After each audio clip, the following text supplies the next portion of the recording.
माँ कुष्मांडा।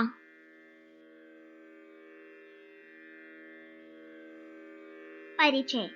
कुष्मांडा एक हिंदू देवी हैं जिन्हें अपनी दिव्य मुस्कान से दुनिया बनाने का श्रेय दिया जाता है। कलिकुला परंपरा के अनुयायी उन्हें हिंदू देवी पार्वती का चौथा रूप मानते हैं। उनका नाम उनकी मुख्य भूमिका का संकेत देता है। कु का अर्थ है थोड़ा, ऊष्मा का अर्थ है गर्मी या ऊर्जा और अंडा का अर्थ है ब्रह्मांडीय अंडा। नवरात्रि के चौथे दिन कुष्मांडा की पूजा की जाती है और माना जाता है कि वह स्वास्थ्य में सुधार करती है और धन और शक्ति प्रदान करती है। देवी कुष्मांडा के 8 हाथ हैं और इसी वजह से उन्हें अष्टभुजा देवी के नाम से भी जाना जाता है। ऐसा माना जाता है कि सिद्धियों और निधियों को प्रदान करने की सारी शक्ति उनकी जाप माला में स्थित है। माँ कुष्मांडा की कथा। माँ कुष्मांडा की कहानी ऐसे समय में शुरू होती है जब कुछ भी नहीं था। पूरा ब्रह्मांड खाली था, जीवन का कोई निशान नहीं था और हर जगह अंधेरा छा गया था।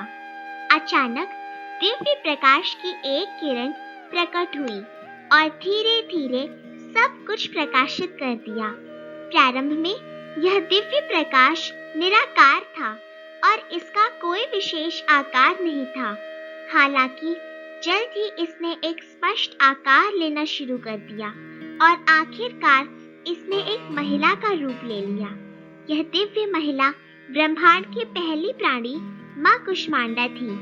ऐसा माना जाता है कि माँ कुष्मांडा अपनी मूक मुस्कान से इस ब्रह्मांड की रचना करने में सक्षम थी। उन्होंने इस छोटे ब्रह्मांड की रचना की और उनकी मुस्कान ने अंधेरे को ढक लिया। माँ कुष्मांडा ने इस अंधकार को प्रकाश में बदल दिया और इस ब्रह्मांड को नया जीवन दिया। जल्द ही उन्होंने सूर्य, ग्रहों, सितारों और आकाश गंगाओं का निर्माण किया। वह स्वयं सूर्य के केंद्र में बैठी और ऐसा माना जाता है कि वह हमारे ब्रह्मांड में सभी ऊर्जा का स्रोत है। वह सूर्य की किरणों के माध्यम से सभी जीवित प्राणियों को जीवन प्रदान करती है और इसलिए उन्हें शक्ति के रूप में भी जाना जाता है। इसके बाद माँ कुष्मांडा ने 3 देवियों की रचना की। उन्होंने अपने माथे पर स्थित केंद्रीय आंख का उपयोग महालक्ष्मी का एक भयानक रूप बनाने के लिए किया। दूसरा रूप उनकी बाईं आंख से बनाया गया था और उनका नाम महाकाली रखा गया। अंत में उन्होंने अपनी दाहिनी आंख का उपयोग महासरस्वती को बनाने के लिए किया, जो एक मुस्कुराते हुए और दयालु रूप में है।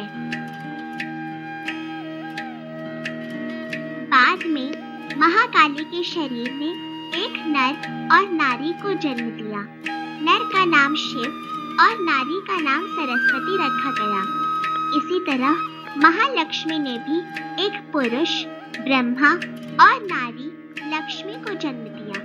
माँ कुष्मांडा ने तब महासरस्वती को देखा, जिन्होंने तब एक नर और नारी को भी जन्म दिया।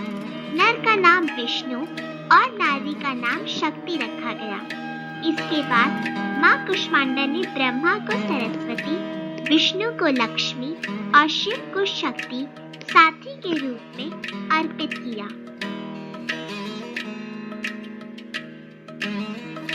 धन्यवाद।